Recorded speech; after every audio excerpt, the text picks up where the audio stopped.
Baik pemirsa, kita kembali lagi di Dialog Tim TV masih bersama dengan narasumber saya.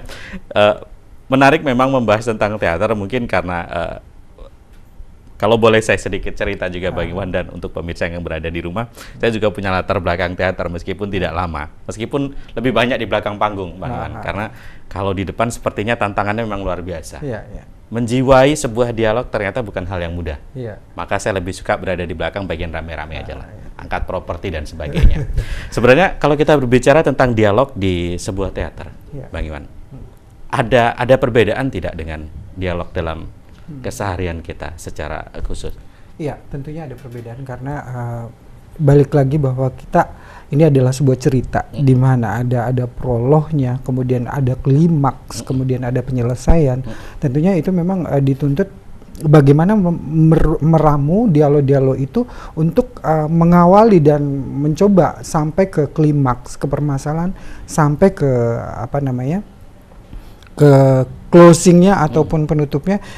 Itu artinya bahwa kita mencoba merangkai kalimat-kalimat memang sesuai dengan karakter yang kita buat, kemudian sesuai dengan alur cerita yang kita buat.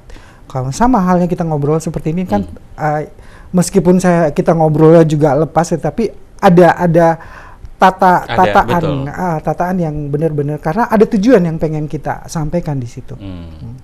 Seperti itu. Jadi sebenarnya memang harus dibuat berbeda juga ya ketika Bang Iwan menyiapkan sebuah naskah drama dengan untuk dialog sehari-hari memang harus dibedakan. Harus beda. Contohnya saya di di naskah di Tri Minor. Tri Minor itu drama musikal pagelaran selama 1,5 jam yang bercerita tentang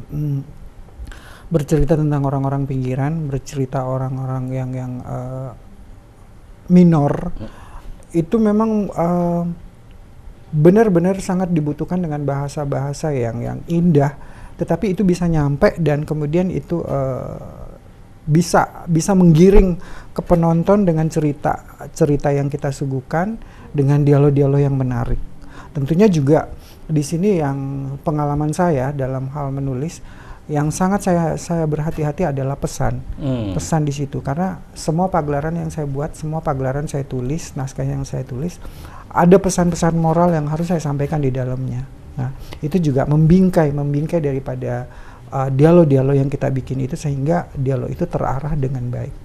Dan dialog itu tentunya akan lebih maksimal bisa diterima oleh penonton jika sang aktor yang bermain menyampaikan dialog tersebut juga mampu melakukan penjiwaan, kan gitu Bang Iwan. Nah, untuk melatih itu sendiri prosesnya gimana Bang sebenarnya? Saya sebenarnya kebetulan saya punya sanggar. Saya punya sanggar, kemudian saya juga ngajar private acting.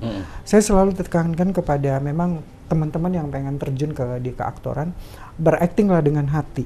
Dengan hati, memulai dengan hati, yang lain akan ikut. Ya. Kemudian balik ke masalah dialog, yang selalu saya tekankan adalah dialog yang kamu baca, jadikan dialog itu adalah milik kamu. Keluar, benar-benar keluar karena kamu pengen ngomong itu. Bukan karena ini dialog nih, ini hafalan naskah. Oke deh, gue ngomong seperti ini, di mana titiknya, di mana komanya, gue ngomong seperti itu. Itu artinya bahwa kamu tunduk dengan dialog yang sudah ada. Betul. Tetapi kalau kamu mencoba lebur, kemudian kamu seolah-olah dialog itu memang adalah milik kamu, insya Allah akan lebih enak. Kemudian ada satu lagi yang itu juga ngebantu bahwa berakting itu bukan mirip tetapi menjadi. Iya Pak, menjadi Pak. Rada serem juga nih. Menjadi gitu ya. Menjadi itu memberikan mindset ke aktor-aktor muda yang pengen terjun di keaktoran bahwa membantu mereka untuk lebih dalam lagi untuk ini. Karena ketika misalnya saya berakting Mas, sampean ngomong bahwa sampean mirip orang gila loh. Itu belum sukses ya? Belum oke. Belum sukses. Tetapi kalau sudah sampean ngomong seperti ini, Anda tadi jadi orang gila.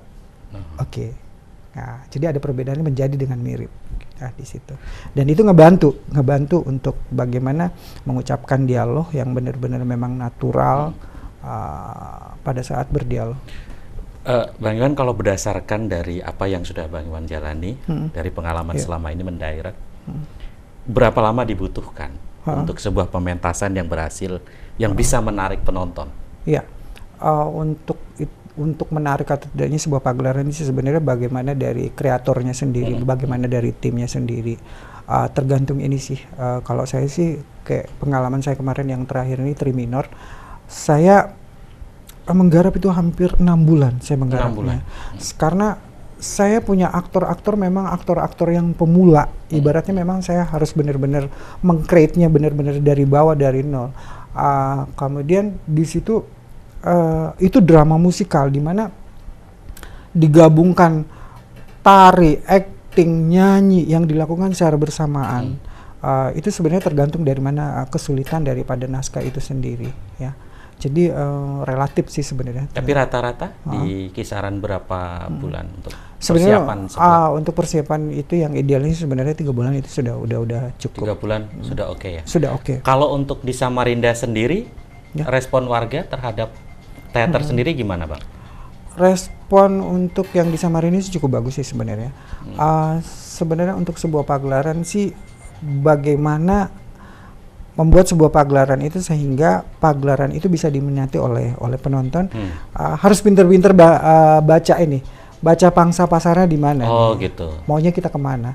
Tapi alhamdulillah saya ngelihatnya ke belakang-belakang ini penikmat teater cukup banyak. Jadi secara umum kalau di Samarinda kayaknya teater masih cukup menarik bagi masyarakat Kota Samarinda untuk menjadi salah satu alternatif tontonan gitu. Iya, benar. Rata-rata kalau boleh tahu rata-rata dalam setiap kali penampilannya persentase yang hadir. Iya, saya ngambil dari jumlah kursi yang tersedia gitu biasanya. Saya ngambil dari pagelaran saya yang terakhir ini ya. Karena memang kita promo gencar banget kemarin karena saya konsepnya di sini bahwa saya jualan, Mas. Karena saya membawahi hampir 40 orang di dalam karya saya itu. Dalam satu malam itu alhamdulillah 400 antara 400 500 itu audiens yang bisa datang ke pagelaran itu. Itu untuk ditampilkan selama berapa kali itu, Bang? Kemarin kalau tidak salah selama 3 kali. 3 kali ya? Iya. Oke, jadi selama 3 kali itu rata-rata di angka itu ya? Iya, di angka itu. Berarti minat masyarakat Samarinda memang masih cukup besar? Iya, cukup besar. Kalau pelaku teaternya sendiri di Kota Samarinda masih banyak nggak, Bang? Masih, alhamdulillah cukup banyak. Dan yang saya salutkan sekarang ini adalah di sekolah-sekolah itu teater sangat berkembang, kemudian juga di perguruan tinggi juga sangat berkembang. Jumlahnya cukup banyak. Cuman yang perlu di sini mungkin yang saya himbau kepada teman-teman bahwa dengan jumlah yang cukup banyak ini mari kita sama-sama menjaga kualitas sehingga bisa melahirkan karya-karya yang baik untuk nantinya ini. Sip. Masih ada satu segmen lagi pemirsa, nanti saya akan tanyakan dengan Bang Iwan terkait dengan Hari Teater Nasional tanggal 27 Maret.